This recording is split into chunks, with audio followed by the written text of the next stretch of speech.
Hello everyone, hope आप सब बहुत अच्छे से होंगे। आज बात करते हैं कि कुछ बातें हमारे मन के बहुत गहरे में दबी हुई होती हैं, जिनकी वजह से हम बहुत परेशान हो रहे होते हैं और हम उनको निकाल भी नहीं पा रहे होते हैं। हम उनको ख़त्म भी नहीं कर पा रहे होते हैं अपने अंदर से। तो ऐसे में क्या करें? अगर मन में भाव भी उठ गया कि हमें इन विचारों से बाहर आना है और अपनी सोचने की उस सिचुएशन को सुधारने का विचार भी अगर मन में आ गया, चेंज करने के लिए मतलब हम तैयार हो गए हैं। अब हम उस सिचुएशन में अपने आप को रखना ही नहीं चाहते और हम उसमें से निकलना चाहते हैं, तो उसके कुछ बहुत इजी से एग्जाम्पल्स हैं कि कैसे करें। प्रैक्टिकली उसके लिए हमें उतरना पड़ेगा। विचारों को चेंज करने के लिए एक बार तो टेक्निक सीखनी पड़ती है। उसके बाद जब हमें विचार चेंज करने आ जाते हैं तो ज़िंदगी बहुत अमेजिंग हो जाती है। हमारी ज़िंदगी का रिमोट हमारे हाथ में आ जाता है, हमारे विचारों का रिमोट हमारे हाथ में आ जाता है। तो उसके लिए क्या करें? उसके लिए हम बुक रीड कर सकते हैं या मोटिवेशनल्स क्लासेस ले सकते हैं, कोई भी उस टाइप के प्रोग्राम्स अटेंड कर सकते हैं। और लास्ट में मैं ये कहूँगी कि ऐसे लोगों से डिस्कशन कर सकते हैं जो कि हमारे उन पुराने सड़े गले हुए विचारों से हमें आज़ाद कराएं, हमारी हेल्प करें, नए पैटर्न के वर्ड्स हमें यूज़ करना सिखाएं। उस चीज़ की रिसर्च भी हमें ही करनी पड़ेगी, ऐसे लोगों को हमें ही ढूंढना पड़ेगा। चेंज करने के प्रोसेस के टाइम पर हमारे अंदर अगर हम किसी की हेल्प से ऐसा कर रहे हैं तो हमारे अंदर हड़बड़ाहट भी आ सकती है, क्योंकि वो विचार हमने अपने संस्कारों की तरह अपने अंदर चिपका के रखे होते हैं। और मेरी क्लाइंट के साथ जो जो चीज़ें होती हैं मैं उस चीज़ को भी शेयर करती हूँ। वो अपने मन की बातें शेयर तो कर देते हैं, लेकिन जैसे ही चेंज करने के प्रोसेस में मैं उनको लेके आती हूँ, माफ़ करने के लिए बोलती हूँ कि जिन चीज़ों के लिए आप इतने दबाव में हो या पेन में हो या आपकी बॉडी तक पे भी उसका असर आ रहा है, तो उसके लिए माफ़ करना सीखें। जो सिचुएशन जिन लोगों की वजह से क्रिएट हुई थी या खुद की वजह से भी हुई थी, तो उन सिचुएशंस में माफ़ करके आगे बढ़ जाना भी सीखें। कई बार कई लोग क्या करते हैं कि अपनी बगल में हाथ दबा लेंगे, मुट्ठियाँ भींच लेते हैं और हाँ कर रहे होते हैं ऊपर से, लेकिन अंदर से उनको गहराई में हो रहा होता है कि हम ऐसा कैसे कर सकते हैं। ये चीज़ उनको बहुत ही मुश्किल लग रही होती है, उनके लिए ये प्रोसेस आसान नहीं होता है। तो सीखना तो है ही, क्योंकि हमारा ही चुनाव था उन विचारों को पकड़ के रखना, और अब हमारा ही विचार है। हम उन विचारों से बाहर निकलना चाहते हैं, नए विचार अपने अंदर भरना चाहते हैं। अगर हम सोचें कि चेंज अभी हो जाए और अभी पूरा हो जाए, जो समस्या हमने क्रिएट की है उसकी जिम्मेवारी को स्वीकार करने का समय है। उसमें अपराध बोध या अपने आप को बुरा या सामने वाले को बुरा ना समझें।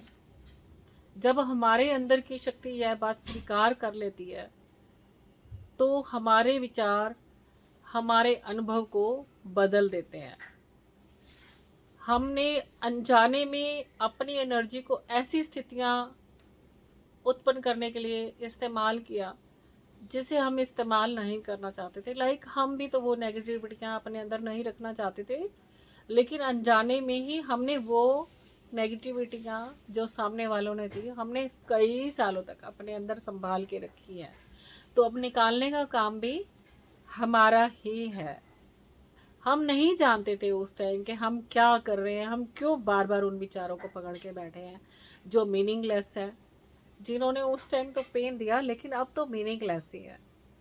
तो अब अवेयरनेस से अपनी जिम्मेवारी को स्वीकार करें कि पुरानी नेगेटिव थॉट्स को बदलकर मुझे पॉजिटिव थिंकिंग से सीख कर आगे बढ़ते जाना है।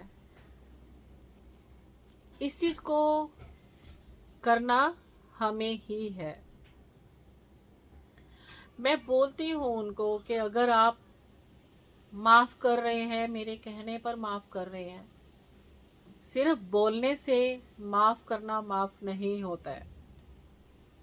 दिल से माफ़ करके सामने वाले को, या उन सिचुएशंस को जो हुई थी जो आपको आज परेशान कर रही हैं, उन सिचुएशन से अपने आप को बाहर लाना आज हमारी खुद की जिम्मेवारी है।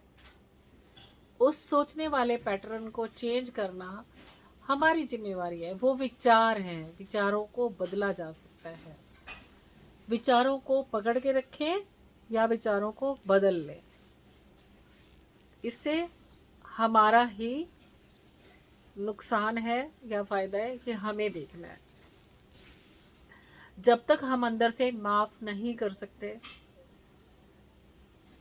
तब तक हम इस मुश्किल भरी थॉट प्रोसेस से आज़ाद भी नहीं हो सकते। माफ़ करना और उनके लिए प्रेयर भी करना और गुड वर्ड्स भी यूज़ करना, बदले की भावना को छोड़ देना, अपने आप को सीखते जाने के लिए बूस्ट करना बहुत ज़रूरी है। चेंज आने देना। मैंने देखा है क्लाइंट शुरू शुरू में बिना बोले क्या क्या प्रतिक्रियाएं करते हैं, सब्जेक्ट ही चेंज कर देते हैं और कई बार रूम से बाहर चले जाते हैं बहाना लगाकर कि एक अर्जेंट कॉल करना है या एक सिगरेट पीनी है, कुछ भी, या बाहर वॉशरूम के लिए जाना है। और कई बार तो सेकंड मीटिंग में वो बहाना लगाने लग जाते हैं कि हम बीमार हैं, नहीं आ सकते। चेंज करना स्टार्टिंग में बहुत टफ लगता है, क्योंकि हमने उनको संस्कारों की तरह उन विचारों को जकड़ के रखा हुआ है। बात करते करते इधर उधर देखना, इग्नोर करना और बहुत कुछ। कई बार तो वो बोलते हैं कि माफ़ करना काफ़ी मुश्किल है, क्योंकि सामने वालों ने या जिन सिचुएशन से हम निकले हैं उन्होंने हमें बहुत दुख दिया है। तो अगर माफ़ नहीं करेंगे तो क्या आप उससे आज़ाद हो जाएंगे? नहीं होंगे। परेशान कौन हो रहा है? आप ही हो रहे हैं। सो अपने आप को आज़ाद तो करना ज़रूरी है। अपनी प्रेयर्स में, दुआओं में, चाहे वो आपसे हुआ हो कुछ ऐसा जो पास्ट में आप जिसकी वजह से दुखी हो रहे हैं, या किसी और ने आपके साथ किया हो, तो उनके लिए क्षमा कर देना, खुद को भी और औरों को भी। उसमें भलाई हमारी ही है। अपने खुद के सोचने के तरीके को चेंज करने में बहुत हेल्प मिलती है जब आप प्रेयर में इन बातों को भी जोड़ देते हैं। पूरा व्यक्तित्व ही बदल जाता है। हम कोशिश करते हैं, पूरी कोई कायनात हमारे साथ हो जाती है, माहौल भी बदलने लगते हैं, हम भी चेंज होने लगते हैं, सामने वाले भी थोड़े संभल जाते हैं, कितने रिश्ते बेटर हो जाते हैं। रीडिंग के आते कई बार हमारे आगे इतनी अच्छी बुक आ जाती है जो हमारी ज़िंदगी की बहुत सारी कमजोरियों को ताकत में भी बदल कर रख देती है। बस थोड़ा सा होश पूर्वक सीखते जाएं, जो उस चीज़ का स्वाद लगेगा, ज़िंदगी ही होश से भर जाएगी। अलग से आपको ध्यान भी नहीं करना पड़ेगा, जो भी काम करेंगे वो आपके लिए मेडिटेशन की तरह हो जाएगा। ये हम पर ही डिपेंड करता है। जब भी आप प्रेयर करें तो अपने चेंज होने के प्रोसेस से जब आप गुजर रहे होते हैं, अपने विचारों को, पैटर्न को बदलने की टेक्निक सीख रहे होते हैं स्पीड से, तो अपनी प्रार्थनाओं में ये भी कह सकते हैं, मैं शांति से अपने पुराने विचारों को देख रही हूँ और अपने विचारों को चेंज करने के लिए तैयार हूँ। मैं नयापन सीखने के लिए तैयार हूँ। मैं सीख रही हूँ, मैं इसे खेल खेल में ही सीख रही हूँ। जब भी मुझे कोई विचार छोड़ने के लिए मिल जाता है अपने अंदर से, तो मुझे लगता है मानो मुझे कोई खजाना मिल गया हो। जो भी पुराना विचार मैं अपने अंदर से निकालूंगी, अब एक नया विचार मेरे अंदर नए डायमंड की तरह उसमें एक जगह ले लेगा। मैं खुद को हर विचार से, पुराने सड़े गले विचारों से अलग करना चाहती हूँ।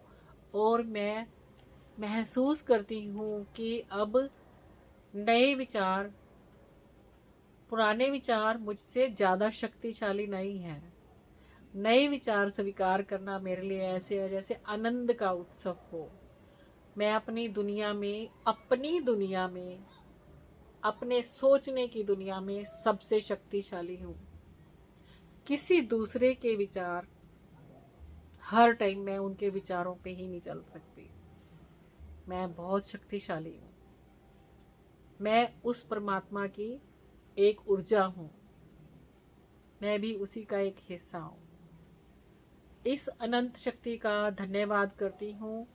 जो छूट रहा है वह भी अच्छा है, जो नया आ रहा है वह बहुत ही अच्छा है। जब आप ये टेक्निक सीख जाते हैं, विचारों को चेंज करना, मेस पास्ट को छोड़ना और उससे जो सीखा उसको स्वीकार करना, जब हम सीख जाते हैं तो हमारी ज़िंदगी की खूबसूरती हर दिन बढ़ती जाती है। तो ऐसा सोचिए, भगवान ने ये गोल्ड जैसा शरीर, गोल्ड जैसा दिमाग दिया है। नए और खूबसूरत और स्ट्रॉन्ग विचार जब हम अपने अंदर भरते हैं तो सोचो डायमंड्स जुड़ रहे हैं, आप और कीमती हो रहे हैं। कुछ भी मुश्किल नहीं है, जीवन बहुत खूबसूरत है। इस खूबसूरती को जिए। इतना प्यारा हमें मनुष्य जीवन मिला है, इसको ऐसे ही व्यर्थ मत कीजिए। हर विचार खूबसूरती से भरा हुआ ध्यान है, मेडिटेशन है। थैंक यू इतने प्यार से सुनने के लिए। आप सबका बहुत बहुत शुक्रिया। Like and share and comments please.